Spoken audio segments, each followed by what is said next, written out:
Yo, what's up? Welcome to Beraki Hub YouTube channel.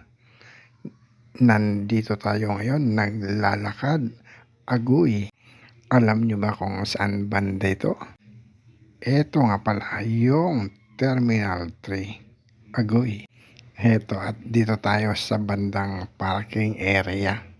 Meron kasi ditong lusutan, Aguy. Heto yung papunta doon sa arrival ng Cebu Pacific. As you can see, maraming mga nakaparada dyan, Agoy.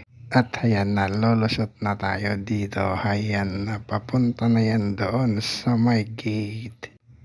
So, para namasyal lang tayo dito, Agoy, para lang makapag-video dito sa Terminal 3. At alam nyo ba, mga lods, ito nga palang Terminal 3 ay binenta na pala ito ni Presidente Bongbong Marcos, Agoy.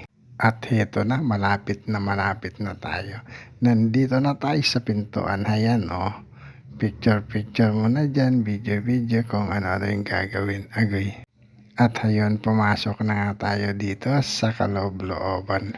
Ay hindi nga pala kaloob-looban, sa buka na lang pala, Agoy. Sa banda rito ay hindi maraming tao, pero doon sa pupuntahan natin, doon banda ron sa may dulo, ay napakaraming tao. Ayan at naghihintay sila sa kanilang susunduin. At tayo ay namasyal lang naman, wala naman tayong susundin dito. At ayun, nag-video na lang, Agoy, para makita natin dito yung maraming mga tao. At alam nyo ba na first time ko makapunta dito sa Terminal 3. Ang ganda pala dito. Pero sayang kasi bininta na to ni Marcos, Agoy. Ito nga pala dito yung arrival area. At hindi ko alam kung saan dito yung departure area kasi isano tayo sa lugar na to, Agoy.